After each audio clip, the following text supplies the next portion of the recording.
Basic electronics engineering के इस lecture में मैं इलेक्ट्रॉनिक्स इंजीनियरिंग से रामकृष्ण शर्मा। तो ट्रांजिस्टर हमने स्टार्ट कर दिया था। पिछले लेक्चर में बाइपोलर जंक्शन ट्रांजिस्टर की बात हुई थी। बाइपोलर मतलब जो दो पोलरिटी मतलब इलेक्ट्रॉन्स और होल्स दोनों की वजह से कंडक्ट करता है ना। और उस बीजेटी, उसी को स्टार्ट में बीजेटी बोलते हैं। और उसमें हम लोगों ने देखा था कि 3 टर्मिनल बेस, कलेक्टर और इमीटर हम लोगों ने यूज किया था। उसमें कई तरह के हमने कॉन्फ़िगरेशन की बात की थी। आज हम लोग फील्ड इफेक्ट ट्रांजिस्टर की बात करेंगे। चूंकि ऑब्वियस सी बात है, दो कैटेगरी थी ट्रांजिस्टर की, एक बीजेटी और दूसरी एफईटी। तो अगर बीजेटी बाईपोलर था तो एफईटी यूनिपोलर होगा। तो हम एक ऐसे ट्रांजिस्टर के बारे में पढ़ने जा रहे हैं जो यूनिपोलर है, मतलब एक तरह के चार्ज कैरियर का फ्लो कंडक्शन के समय इसमें होता है। तो ये ट्रांजिस्टर था। इतने तरह के ट्रांजिस्टर्स हमको पढ़ने थे। पिछले वीडियो में हम लोगों ने बाईपोलर जंक्शन ट्रांजिस्टर में एनपीआर और पीएनपी के बारे में बात किया। हालांकि इसके जो बायसिंग अभी कंडीशंस है उसके बारे में बात नहीं हुई है, उस पर अगले वीडियो में हम लोग बात करेंगे, है ना। तो आज अभी चूंकि बाईपोलर जंक्शन ट्रांजिस्टर का इंट्रोडक्शन हो गया तो हमने फील्ड इफेक्ट ट्रांजिस्टर में जेफेट के इंट्रोडक्शन की बात सोची है कि आज हम लोग जेफेट पढ़ेंगे। तो ये टाइप पर आज हम आ जाए, ये दोनों हो चुका है, इस पर हम लोग बात करेंगे। इसमें दो तरह के हैं, एन चैनल और पी चैनल। फिर नेक्स्ट वीडियो में इंट्रोडक्शन हम लोग बात करेंगे मॉसफेट की, जिसमें इनहेंसमेंट टाइप, डिप्लीशन टाइप, और उसमें भी दो तरह के एन चैनल और पी चैनल। और फिर उसके बाद हम लोग बायसिंग कंडीशंस देखेंगे इन सब की, है ना। इन सब के बारे में हम लोग बात करेंगे। तो आज हम लोग जंक्शन फील्ड इफेक्ट ट्रांजिस्टर की बात करने जा रहे हैं। तो पहले फील्ड इफेक्ट ट्रांजिस्टर क्या है? ये यूनिपोलर ट्रांजिस्टर है। अच्छा, bipolar junction field effect transistor current control device थी। उसमें बेस करंट की सहायता से पूरा का पूरा ऑपरेशन कंट्रोल होता था। यहाँ पर पूरा का पूरा ऑपरेशन फील्ड इफेक्ट, नाम जो इसका है उसको समझिएगा। फील्ड इफेक्ट का मतलब कोई इलेक्ट्रिक फील्ड, कोई वोल्टेज आपने प्रोवाइड किया होगा, उसकी सहायता से पूरा का पूरा ऑपरेशन कंट्रोल होगा। तो जिस तरह से वहां पर बेस हुआ करता था, यहाँ पर गेट टर्मिनल होगा। जिस तरह से वहां पर इमीटर जो इमिट कर सकता है ना, उसी की जगह पर यहाँ पर सोर्स टर्मिनल है जो सोर्स का काम करेगा, जो इमिट कर सकता है चार्ज कैरियर्स को, है ना, जनरेट कर सकता है। इसी तरह से कलेक्टर में आउटपुट आपका मिलता था, कलेक्टर टर्मिनल पर चार्ज कैरियर्स इकट्ठा होते थे और उसी के थ्रू फ्लो होते थे। यहाँ पर जो चार्ज कैरियर सोर्स से जनरेट होंगे वो ड्रेन के थ्रू फ्लो होंगे। क्लियर है? अच्छा, चूंकि इसमें एक चैनल होता है, एक ही तरह का चैनल, जैसे एन टाइप हमारा है, तो एन चैनल का मतलब एन टाइप का चैनल होगा, उसमें इलेक्ट्रॉन्स का ही फ्लो होगा, उसमें होल्स की फिर बात हम लोग करेंगे नहीं। इसलिए इसको हम क्या बोलते हैं? Unipolar transistor. एक ही तरह के चार्ज कैरियर का, सिंगल टाइप चार्ज कैरियर का इन्वॉल्वमेंट इसके ऑपरेशन में होगा। या तो एन टाइप में होगा तो इलेक्ट्रॉन, या तो पी टाइप होगा तो होल्स की बात इसमें हम लोग करेंगे। ठीक है, इतनी बात हो गई यहाँ पर। तो फील्ड इफेक्ट क्यों नाम पड़ा? क्योंकि इसमें इनपुट आप फील्ड देंगे, है ना, करंट नहीं देंगे। जैसे बेस करंट वहां हुआ करता था, यहाँ पर गेट वोल्टेज की हम लोग बात करेंगे। इसीलिए गेट वोल्टेज से ये पूरा ऑपरेशन कंट्रोल हो रहा है, इसलिए इसको फील्ड इफेक्ट बोलते हैं। तो अगर हम डिफरेंस को देखने जाएं तो बीजेटी आपका करंट कंट्रोल डिवाइस है, करंट से कंट्रोल होता है। एफईटी आपका वोल्टेज कंट्रोल डिवाइस है। बीजेटी लोअर, इसमें लो इंपीडेंस होता है। क्यों होता है आगे बात करेंगे। एफईटी में हाई इंपीडेंस होता है। बीजेटी आपका हाईली सेंसिटिव है टुवर्ड्स द टेम्परेचर, जबकि एफईटी आपका टेम्परेचर वेरिएशंस के अगेंस्ट में लेस सेंसिटिव है। बीजेटी बाईपोलर नेचर का है, जबकि एफईटी यूनिपोलर नेचर का है। बीजेटी की सहायता से जो आईसीज बनती हैं वो बिग होती हैं, जबकि एफईटी से स्मॉल आईसीज आप डिजाइन कर सकते हैं, जो इंटीग्रेट कर सकते हैं। जो आप चिप्स आप देखते हैं उसमें ये यूज होता है। बीजेटी के टर्मिनल्स हैं बेस, इमीटर, कलेक्टर। एफईटी के टर्मिनल्स हैं गेट, सोर्स और ड्रेन, जो कि यहाँ पर दिखाए भी गए हैं। तो ये बेस है, ये कलेक्टर है, यहाँ इमीटर है, यहाँ पर गेट है, यहाँ पर ड्रेन है और यहाँ पर सोर्स है। आइए हम लोग स्टार्ट करें junction field effect transistor. Junction field effect transistor वह ट्रांजिस्टर है जो वोल्टेज की सहायता से कंट्रोल तो होगा, लेकिन उसके साथ साथ उसमें डिप्लीशन रीजन मतलब पीएन जंक्शन भी बनेगा, और वो पीएन जंक्शन की वजह से वहां पर डिप्लीशन रीजन का फॉर्मेशन होगा। तो चूंकि यहाँ पर जंक्शन यूज हो रहा है, इसलिए जंक्शन यहाँ पर भी। तो बीजेटी में आप याद करिए बाईपोलर जंक्शन वहां पर भी होता था, तो चूंकि जंक्शन बनते थे इसलिए नाम उसका जंक्शन पड़ा था। यहाँ पर जंक्शन फील्ड इफेक्ट ट्रांजिस्टर का मतलब फील्ड इफेक्ट ट्रांजिस्टर है जिसमें पीएन जंक्शन भी इन्वॉल्व होगा। तो इसके अगर हम डायग्राम को समझने जाएं तो ये इस तरह का कंस्ट्रक्शन है इसका। एक हमारा, जैसे हमारा एन चैनल जेफेट की बात करें तो उसमें जो चैनल रीजन होगा वो एन टाइप का होगा।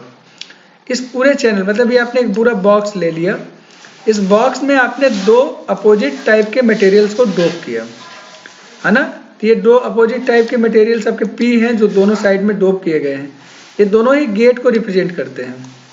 तो आप जब भी गेट को यहाँ कोई वोल्टेज प्रोवाइड करते हैं, वो वोल्टेज जब इस टर्मिनल को मिलता है उसी समय इस टर्मिनल को भी मिलता है। ये इंटरनली कनेक्टेड है। तो ये इंटरनल कनेक्शन यहाँ पर दिखाया गया है।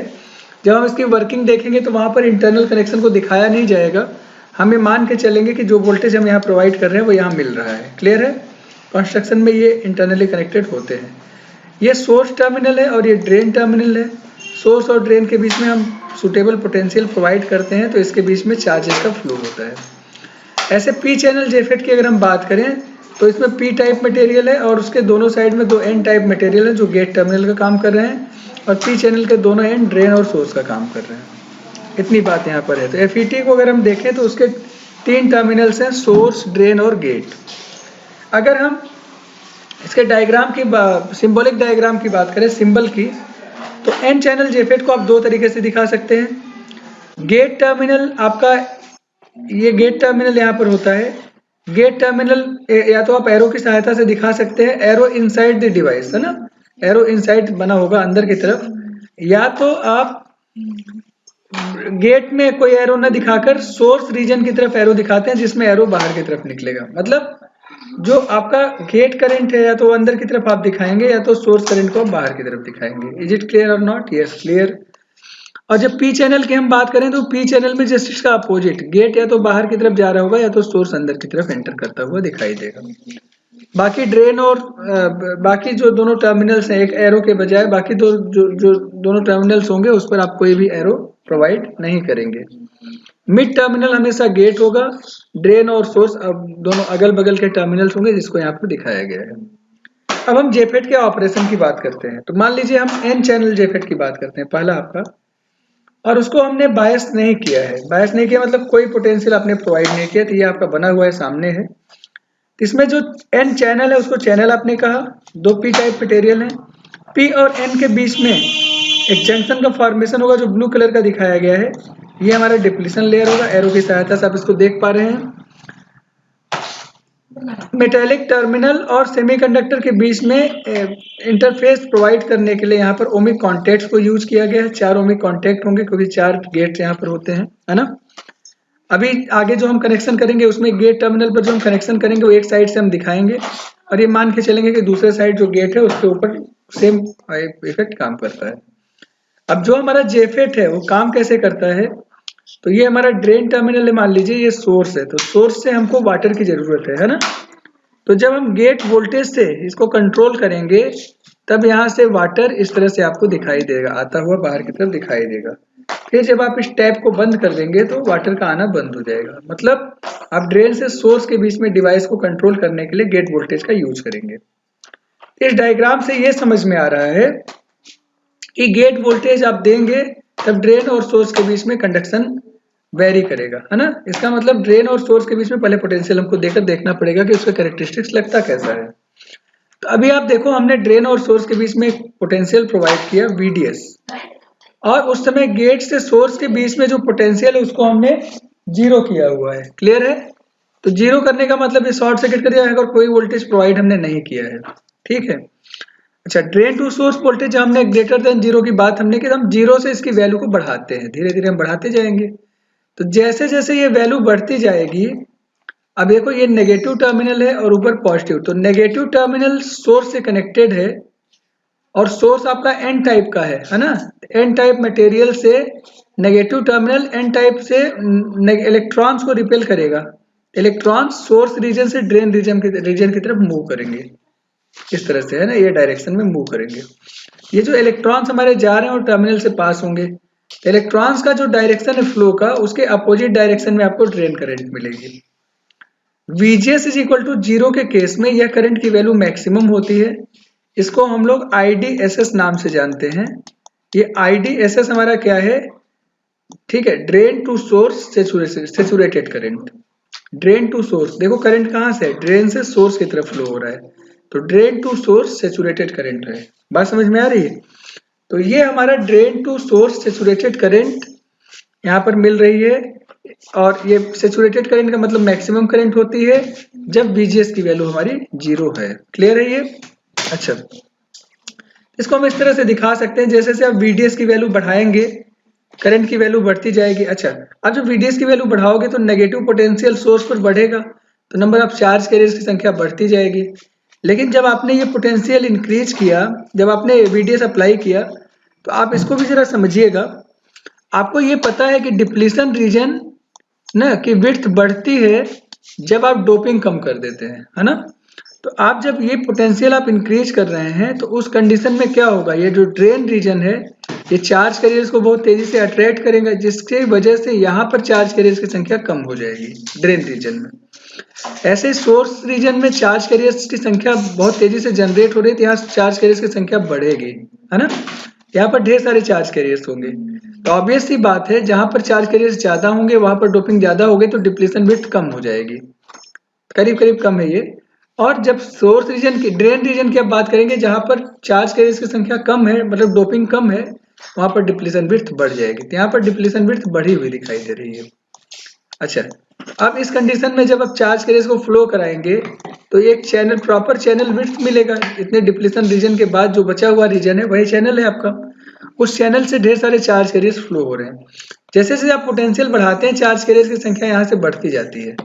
लेकिन आप दोनों रीजन के बीच में जो स्पेस है, उस स्पेस में तो number of charge carriers maximum कितने फ्लो हो सकते हैं वो क्लियर है, उतने उससे ज्यादा चार्ज कैरियर्स का फ्लो नहीं करा सकते। फॉर एग्जाम्पल मैं बताऊं कि किसी घर में एक बड़ा सा दरवाजा लगा हुआ है ना, और उससे 30 आदमी पास हो सकते हैं। अब मान लीजिए घर में आग लग गई, ठीक है, तो अगर आग धीमी होगी तो 2 4 5 लोग भाग रहे होंगे, जैसे जैसे आग बढ़ती जाएगी, मतलब आप पोटेंशियल बढ़ाते जा रहे हैं, भागने वालों की संख्या भी बढ़ती जाएगी।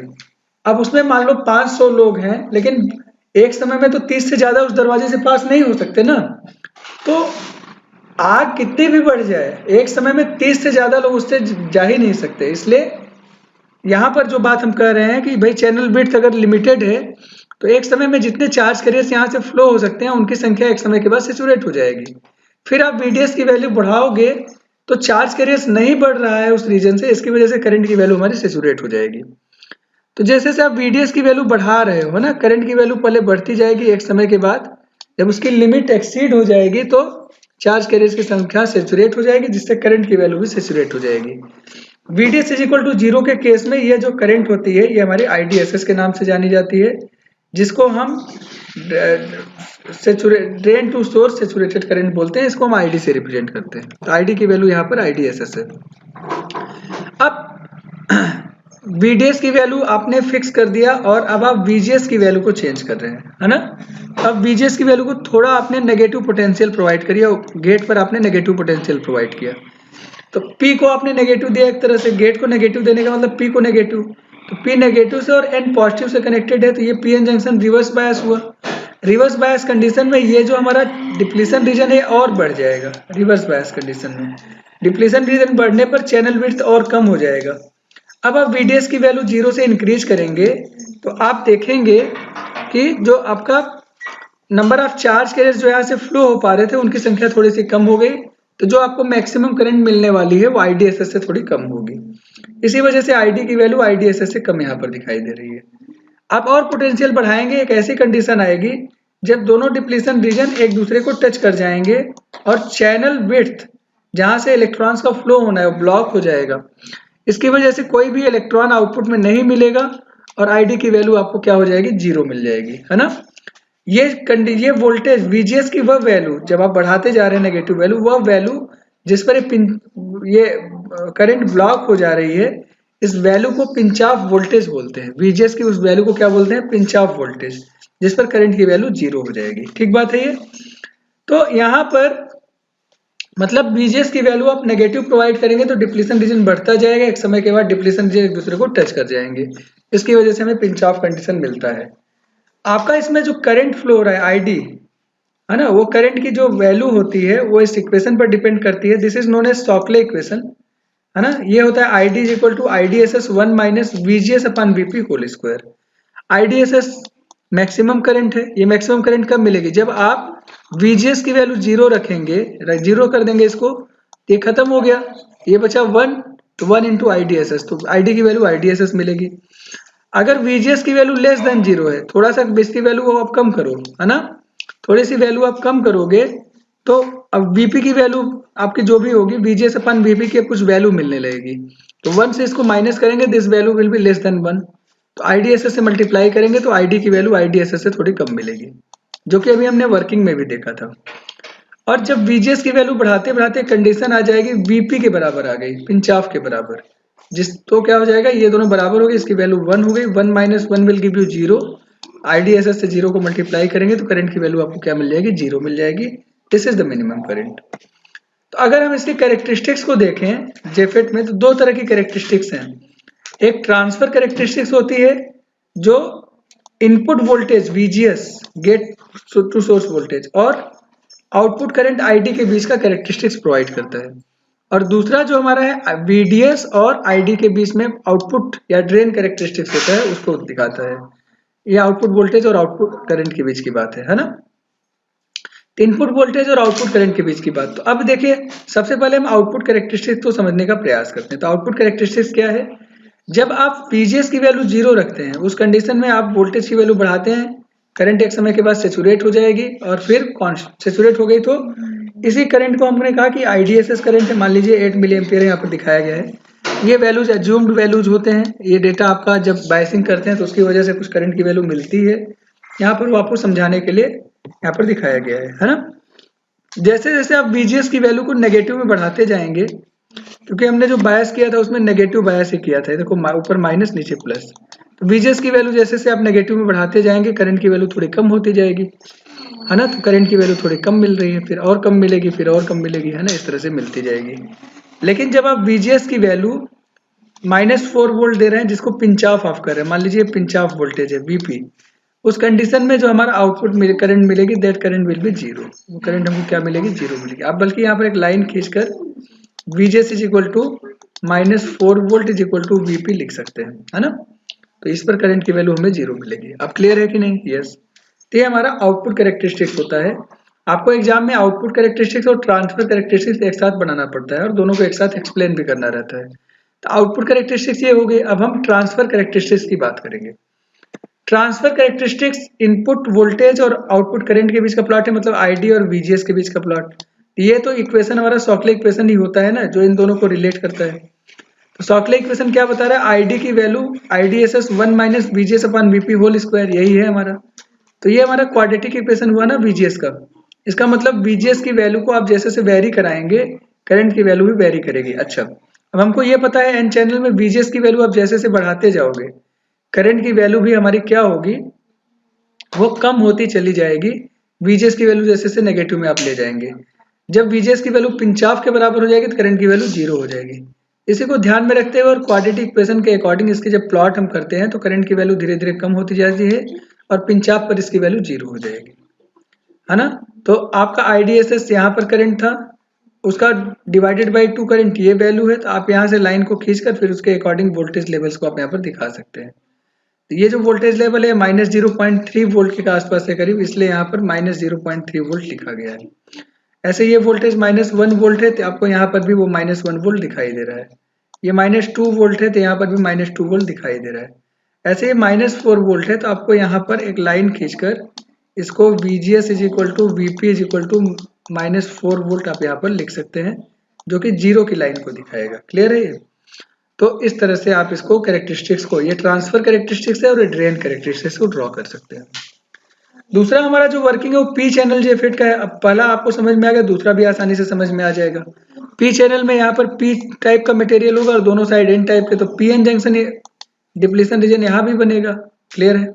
तो डिप्लीशन रीजन और करंट फ्लो के लिए ना आप सुटेबल एनवायरनमेंट क्रिएट कर सकें, उसके लिए ओमिक कॉन्टैक्ट भी यहाँ पर दिखाया गया है। बात वही रहेगी कि ड्रेन करंट की वैल्यू हमारी ना कंट्रोल होगी with the help of gate voltage. इसको समझने के लिए हम सबसे पहले क्या करते हैं, VDS की वैल्यू प्रोवाइड कर देते हैं। अभी चूंकि यहाँ से होल्स को हमें जनरेट करना है, यहाँ से होल्स को हमें जनरेट करना है, ध्यान रखिएगा, है ना।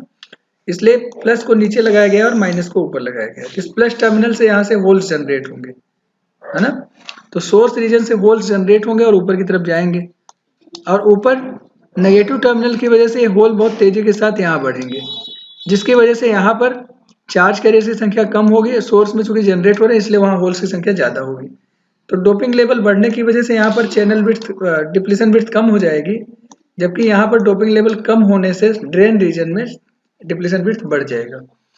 इसकी वजह से इसका कुछ चैनल विड्थ भी होगा। जैसे जैसे आप VDS की वैल्यू बढ़ाएंगे करंट की वैल्यू बढ़ती जाएगी, एक समय के बाद करंट सैचुरेट हो जाएगी। तो VDS की वैल्यू जैसे जैसे बढ़ाएंगे ID करंट की वैल्यू आपकी बढ़ती जाएगी, एक समय के बाद करंट की वैल्यू सैचुरेट हो जाएगी। This is VGS is equal to 0, this current is known as IDSS, drain to source saturated current. अब आपने VGS ग्रेटर देन 0 अप्लाई किया, यहाँ पर ग्रेटर देन, वहां पर क्या था N चैनल में लेस देन 0। तो अब यहाँ पर VDS P चैनल में आप दे रहे हैं VGS ग्रेटर देन, मतलब गेट पर आप negative positive potential, positive potential किसको दे रहे हैं N को, मतलब यहाँ पर रिवर्स बायस होगा, रिवर्स बायस होगा तो डिप्लीशन विड्थ बढ़ेगी, डिप्लीशन विड्थ बढ़ेगी, चैनल विड्थ कम हो जाएगी। अब आप VDS की वैल्यू बढ़ाएंगे, एक समय के बाद आप इसमें देखेंगे आप करंट की वैल्यू कम होगी, थोड़ी सी कम मिलेगी, मैक्सिमम करंट जो मिलेगी IDSS से कम मिलेगी। ID की वैल्यू यहाँ क्या होगी, IDSS से कम होगी। आप और पोटेंशियल की वैल्यू बढ़ाओ, VGS की वैल्यू आप और बढ़ाओ पॉजिटिव में, तो डिप्लीशन विड्थ और बढ़ती चली जाएगी, चैनल विड्थ और कम होती जाएगी। एक ऐसी कंडीशन आ जाएगी जब VDS मतलब दोनों डिप्लीशन विड्थ एक दूसरे को टच कर जाएंगे, उस कंडीशन में चैनल फ्लो के लिए कोई पाथ अवेलेबल नहीं होगा, ब्लॉक हो गया पाथ, है ना। तो VGS ग्रेटर देन 0 पर वह वैल्यू जिस पर हमें ID की वैल्यू 0 मिलती है, this is known as pinch off voltage, है ना, इसको हम पिंच ऑफ वोल्टेज जानते हैं। ये जो पिंच ऑफ वोल्टेज है इस पर करंट की वैल्यू हमें 0 मिलेगी। अभी सॉकले इक्वेशन से ये ड्राइव हो रहा है, क्लियर है ना। आप जब VGS की वैल्यू इसमें 0 करेंगे तो ID की वैल्यू IDSS के बराबर आ जाएगी, मतलब मैक्सिमम करंट फ्लो होगी।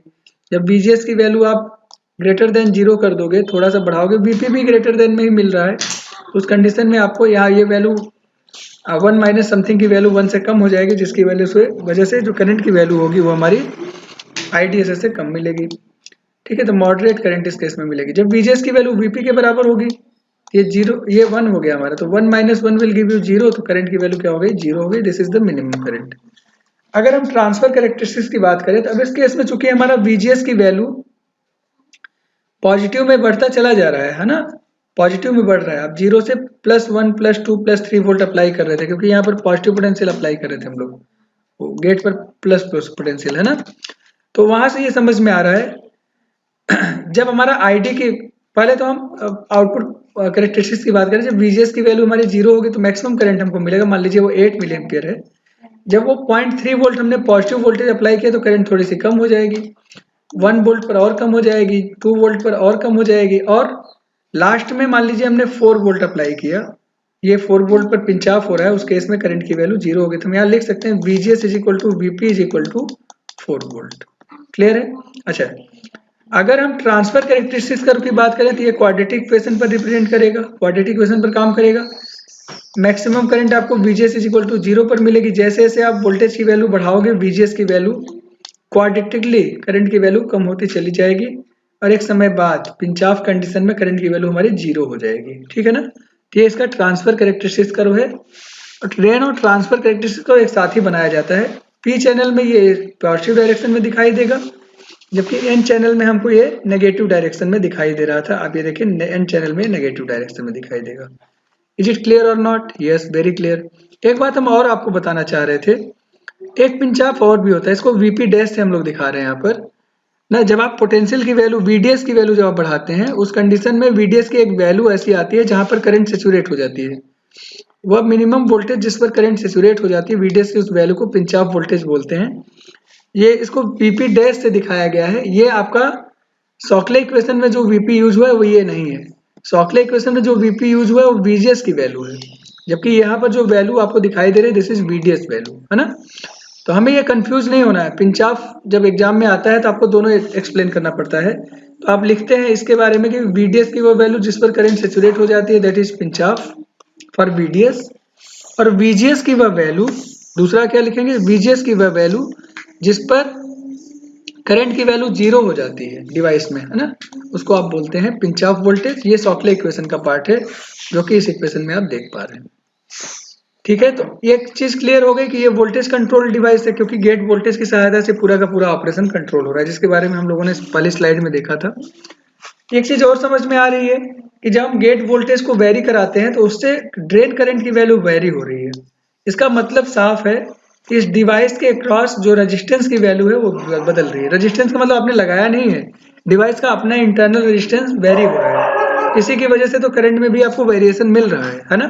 तो आप ये कह सकते हैं कि जेफेट वोल्टेज वेरिएबल रजिस्टर की तरह काम करता है ना। वोल्टेज वेरिएबल रजिस्टर क्यों? क्योंकि जैसे जैसे आप वोल्टेज को वेरी करा रहे हैं यहाँ पर रेजिस्टेंस की वैल्यू में वेरिएशन हो रहा है। तो आप इसको कह सकते हैं कि वोल्टेज वेरिएबल रजिस्टर या वोल्टेज कंट्रोल्ड रजिस्टर, वोल्टेज की सहायता से जो कंट्रोल हो रहा है। कौन सा वोल्टेज कंट्रोल कर रहा है? वीजीएस कंट्रोल कर रहा है ना। और उससे क्या कंट्रोल हो रहा है? हमारा जो करंट है आईडी हमारा है वो कंट्रोल हो रहा है। बात समझ में आ गई? तो मान लीजिए इसका जो रेजिस्टेंस है वो आरडी है, तो आरडी की वैल्यू में जो वेरिएशन हमको मिलता है वो होता है are not divided by 1 minus VGS upon VP whole square. जैसे जैसे वीजीएस की वैल्यू बदलेगी आरडी की वैल्यू भी बदलेगी। R naught is a constant value. R naught drain resistance की वैल्यू है, मतलब इस डिवाइस का अपना रेजिस्टेंस है जब वीजीएस की वैल्यू 0 अप्लाई करते हैं। ठीक है, इतनी बात यहाँ पर। एक इसमें ट्रांसकंडक्टेंस का भी आपके एग्जाम में बहुत पूछा जाता है। ट्रांसकंडक्टेंस क्या होता है? तो transconductance is defined as the ratio of change in drain current, change in output current to the change in input voltage. Output current क्या है? ड्रेन करंट आईडी है। इनपुट वोल्टेज क्या है? Gate to source voltage VGS है ना।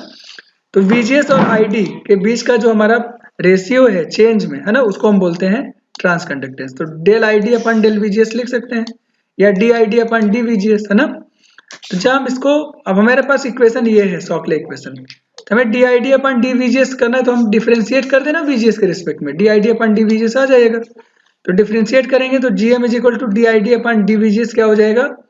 VGS के respect में इस इक्वेशन को हम डिफरेंशिएट कर दे तो आईडीएसएस कांस्टेंट है, बाहर आ गया। अच्छा, 1 माइनस वीजीएस अपन वीपी को स्क्वायर को डिफरेंशिएट करेंगे, ये स्क्वायर है तो पावर एक कम हो जाएगी और 2 बाहर मल्टीप्लाई हो जाएगा, तो 2 इंटू आईडीएसएस हो गया और ये टर्म हमको मिला। अच्छा, अब अंदर फिर अब डिफरेंशिएट करने जाएंगे तो वीजीएस को आप डिफरेंशिएट करेंगे तो इसका कोफिशिएंट -1 अपन वीपी ये भी बाहर आ जाएगा।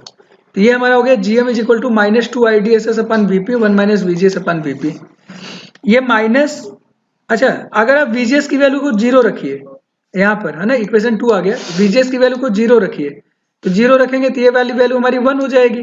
तो जीएम की वैल्यू क्या हो जाएगी? -2 IDSS upon VP.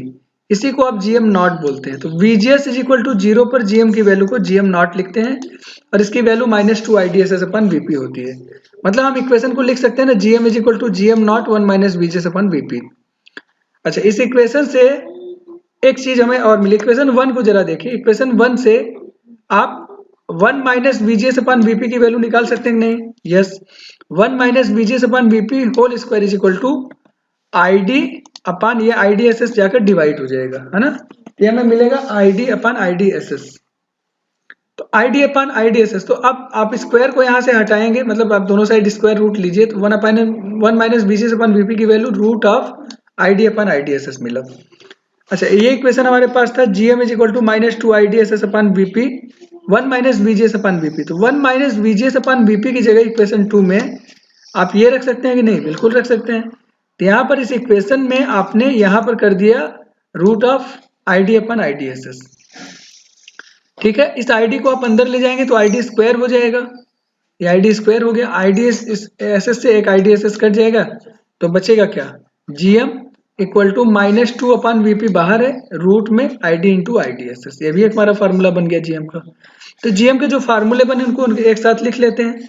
GM is equal to 2 IDSS upon VP 1 minus VGS upon VP equal to, ये हमारा जीएम नॉट होता है तो GM naught 1 minus VGS upon VP equal to -2 upon VP root of IDSS into ID. ये हमारा हो गया, जहां पर जीएम नॉट हमारा क्या है? -2 आईडीएसएस अपन वीपी, इसका मॉड ले लेंगे तो वैल्यू पॉजिटिव हो जाएगी। बस इसका एक क्वेश्चन कर लेते हैं, किस तरह के क्वेश्चन आते हैं इसको देख लीजिए। लास्ट यही है आपका 2 मिनट में।